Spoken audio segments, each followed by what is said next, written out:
Part 1, The House on Harbor Street. I hadn't seen my brother in almost 9 years when I got the call. The number flashed up as unknown, and I nearly let it ring out. But something in me, instinct, guilt, maybe both, made me answer. "Daniel," the voice said. "It's me."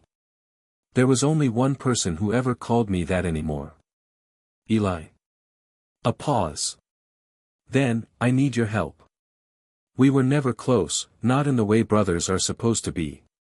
Growing up, there was always something unsaid between us. Eli was the golden child, charming, magnetic, reckless.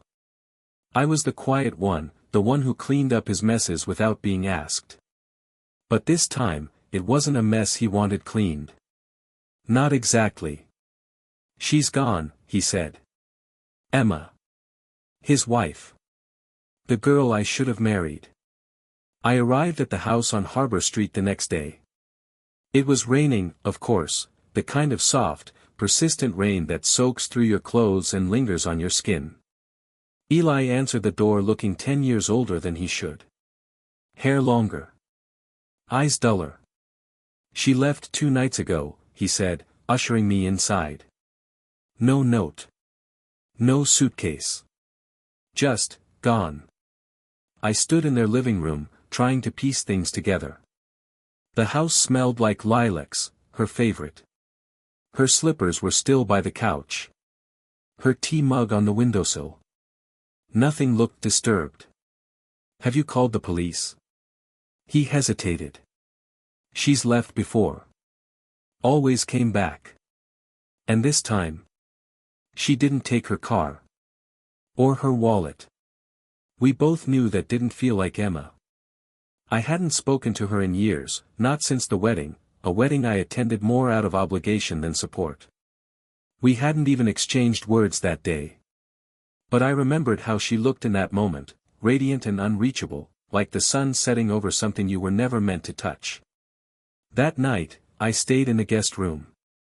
Couldn't sleep. Around 2 a.m., I heard movement. I stepped out quietly, careful not to wake Eli. Down the hallway, the light was on in her studio, a small room filled with her canvases and journals. It hadn't been touched. Everything was in its place. But on the easel, a painting I hadn't seen before. It was a man's silhouette, standing in a doorway. Faceless. Shadowed. Behind him, a woman with her back turned, walking away into an open field of red. I didn't know what disturbed me more, the familiarity of the figure. Or the fact that the painting was dated 2 days after she disappeared. Part 2, What She Didn't Say. The morning after I found the painting, I confronted Eli. "Did Emma paint something after she left?" He blinked at me like I'd spoken another language. "She couldn't have. That doesn't make sense. It's dated 2 days ago." He followed me to the studio, half asleep, half skeptical. When we stepped inside, he froze. The easel was empty. "I swear to you, it was right there." I searched the entire room, pulled open drawers, checked the closet. Nothing. Not even a smear of red paint left behind. "I didn't move anything," he said quietly. Later, over coffee, he looked at me across the table. "She used to talk about you, you know. Even after we got married." I didn't respond. What was there to say? He leaned back, staring out the window. "You were the first person she loved. I think I was just, the one who showed up second." "She chose you," I said. He gave a bitter laugh. "Did she?" "I stayed longer than I intended." Days began to blur. The house felt increasingly wrong. Clocks ticking too loudly. Lights flickering. Once, I thought I heard humming, her voice, coming from the attic. One night, Eli got drunk. Started crying. "She told me something once," he said. "She said if she ever disappeared, to check the closet in the back room." "What closet?" "The one we sealed up. The old coat room." We turned it into a bookshelf when we remodeled. We pried the shelving off the wall. Sure enough, a door behind it. Nailed shut. Painted over. It took hours to open. Dust exploded outward like the breath of something that hadn't moved in years. Inside was a small space. A chair. A light bulb that still worked. And a stack of letters. Each addressed to me. Part 3, her handwriting. The first letter was dated 5 months ago. Daniel. If you're reading this, then something has happened. Maybe I ran. Maybe someone found out. Either way, I need you to hear the truth from me. I never stopped loving you. I tried. I tried so hard. But every time I looked at Eli, I saw your face in the shadows behind him. I couldn't breathe. The ink blurred. Each letter peeled back a layer. The years I thought I'd buried. The questions I never asked. She wrote about the day we last spoke, how I had kissed her in the library parking lot, days before her wedding. I told you to let me go, but you didn't. And I hated you for that. Because it made leaving you feel like murder. She wrote about the house. About how it was slowly changing her. There's something here, Daniel. Something in the walls. I hear it at night. I see things when I paint, things that feel like memories I never lived. I couldn't stop reading. Each letter was more desperate than the last. In the final one, her handwriting trembled. If he tells you I left, don't believe him. Not right away. Watch him. There are things I saw, in his phone, in his drawer, things I can't unsee. If I disappear, it wasn't my choice. That night, I opened Eli's drawer. Found a locked box. Inside, a flash drive. And when I plugged it into my laptop, I saw her. Emma. Recording herself. Eyes tired. Voice flat. If you're watching this, it means I didn't make it out. Part 4, the footage. The video was filmed in her studio. She sat on the floor, cross-legged, her eyes hollow but focused. There was paint on her shirt, smudges on her cheek. She looked like someone who hadn't slept in days. He keeps asking me if I'm happy. But it's not a real question. It's something he says to remind me not to answer. She glanced toward the door. Her voice dropped. I found messages. On his old phone. From someone named Claire. Not just texts, voice notes, photos. They've been meeting for over a year. And then there were files. Not just personal, medical. Mine. She paused. I was never pregnant. I thought I was, once. He told me I wasn't. But there's a report. Dated 6 weeks after I told him. It says, termination, performed without patient consent. My skin went cold. He tells people I wander off. That I get confused. That I used to be an artist. But he doesn't know I've been recording everything. I'm leaving this for Daniel. Because he's the only one who ever really listened. She leaned closer. If I disappear, he did it. If he says I went on a trip, left without a note, he's lying. Check the closet. The red notebook. The paintings. It's all there. The screen went black. I closed the laptop. My hands were shaking. That night, Eli found me in the kitchen. You look like hell, he said. So do you, I replied. He poured himself a drink. His hands were steady. Too steady. She used to lock the studio door, he said. Wouldn't let me in when she was painting. Said she needed to protect her process. She was protecting herself. His expression didn't change. But something shifted in the air. He leaned against the counter, voice low. You ever think maybe people disappear because they want to? No, I said. Not her. Not like this. We stood there in silence, two brothers caught in the space between suspicion and proof. That night, I searched the studio again. Behind a stack of old canvases, I found it, the red notebook. And inside, her last painting. A woman standing at the edge of a lake, arms open. And in the water, a reflection that wasn't hers. It was mine. Part 5, Blood in the Water. I couldn't sleep after that. I kept seeing the painting in my mind, that reflection. My face staring back from the water, but twisted, darker. Like I'd been split in two. The notebook was filled with sketches. Not just of Eli or the house, but of me. Always watching. Always distant. Some pages had single words scribbled across them: watch, remember, trap, false. But one word appeared again and again. Switch. I didn't understand it. The next morning, I took the notebook to the town library. Emma had marked pages with odd dates and names. Cross-referencing entries led me to news clippings, old obituaries. One in particular stood out. A woman named Claire Jensen. Died 6 years ago. Sudden drowning. No witnesses. No autopsy requested. Listed as Eli's former fiancé. He never told me. I returned to the house. Confronted him. Who was Claire? He blinked. Then smiled. But it didn't reach his eyes. Old story. Not relevant. She died, Eli. In water. And Emma painted the lake before she disappeared. Coincidence. She found something, didn't she? Something you didn't want her to know. His voice sharpened.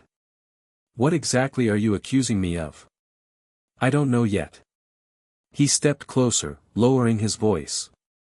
Daniel, I let you into this house because you're my brother. Because I thought you could help. But now you're playing detective in a story you were never part of. Emma made me part of it. That was the first time he looked truly angry. Not raging. Just hollow. Emma was unstable, he said quietly. You think you knew her? You didn't. She knew you, I said. And it scared her. He walked away without another word. That night, I checked the lake behind the house. The same one from her painting. Something was off. Near the dock, the boards were loose. I pried them up. Beneath them, wrapped in plastic, a small box. Inside, a necklace. Her necklace. And strands of her hair. Part 6, Her real name. I took the box to the police the next day. Told them what I'd found. They asked questions. Some I answered. Some I couldn't. But they said without a body, without clear evidence of a crime, there wasn't much they could do. It felt like a wall closing in. When I got home, Eli was gone. I searched the house. His closet was open. Inside, a folder. Thick. Hidden beneath the floorboards. Passports.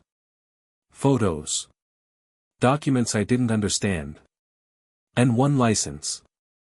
With Emma's photo. But the name wasn't Emma. It was Sarah Collins. Born in a different state. Different parents. A completely different life. I sat on the edge of the bed, trying to process it. What else had she hidden? Then I remembered the word in the notebook. Switch. Had she been living under a false identity? Or had someone given it to her? Why? Later that night, I heard a voice. Not loud. Barely a whisper. Coming from the attic. I climbed up, flashlight in hand. There, sitting in the corner, was a painting I hadn't seen before. Emma, no, Sarah, sitting beside a man. Me. But this version of me was older. Hunched. Covered in blood. Behind us, the house was burning. And in the sky, written in ash. This isn't the first time. Part 7, The Other Daniel. I didn't come down from the attic for hours. I just sat there, staring at that painting. My face, older, smeared with something dark, blood, or ash. Maybe both. The house on fire behind me. Emma beside me. And those words overhead. This isn't the first time. The phrase repeated in my head like a chant. I tried to rationalize it.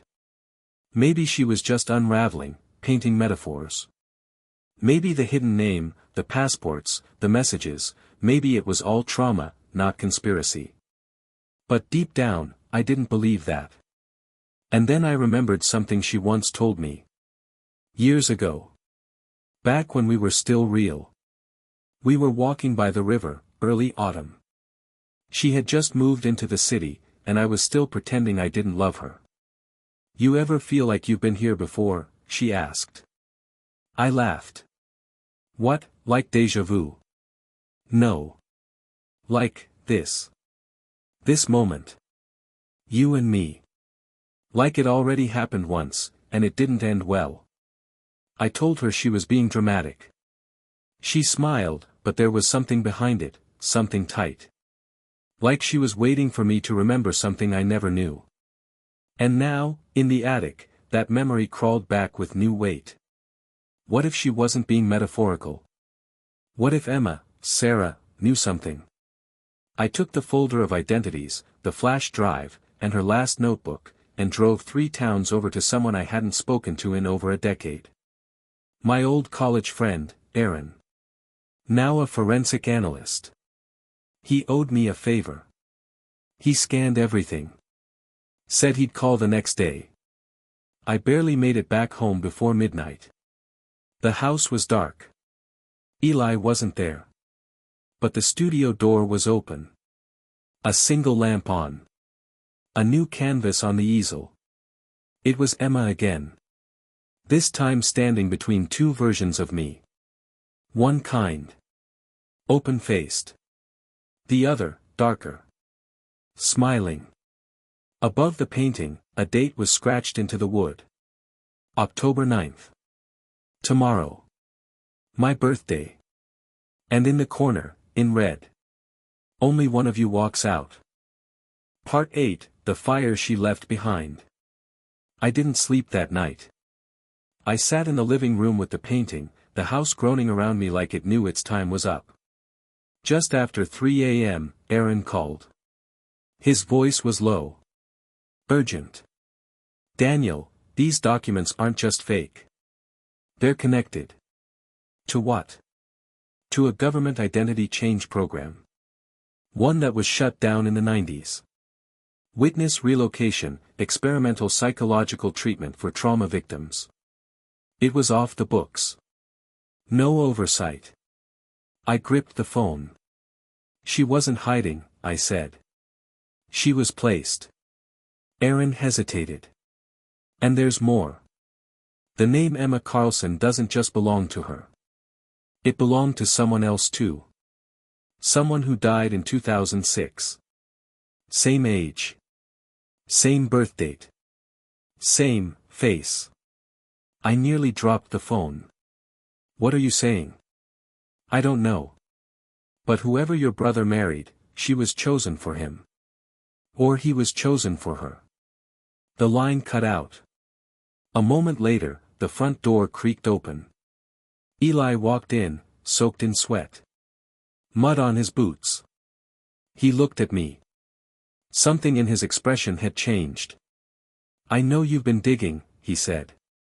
It doesn't matter anymore. Where did she go? I asked. She's not gone, he said, calmly. She just became someone else. And then, the truth spilled out, slow, quiet, like poison. She was part of a study, he said. I met her during the trial phase. They were testing identity splits. Psychological rewrites. And then it went wrong. Some of them started remembering the lives they were supposed to forget. He lit a cigarette. Exhaled. I stayed in. You left. You got the normal life. I got her. My voice cracked. You were supposed to protect her. I tried. But she remembered you. Always. Even after they wiped the names. She painted you before she even knew your face again. I stood. My fists clenched. What did you do to her? He looked at me. I let her go. And then he smiled. But you don't know which version of her you want back. Before I could stop him, he lit a match. Dropped it into the waste bin by the studio. The flames caught fast. I grabbed the notebooks, the painting, the flash drive. Smoke filled my throat. I barely made it out before the roof collapsed. He didn't follow. The house on Harbor Street burned to the ground that night. Just like she painted it. It's been 2 years. I moved far away. Changed my number. Disappeared in the ways people don't notice anymore. Sometimes I still get mail with no return address. Once, there was a postcard. No writing. Just a painting. A lake. A dock. And 2 shadows standing at the edge. One of them looked like her. The other one looked like me.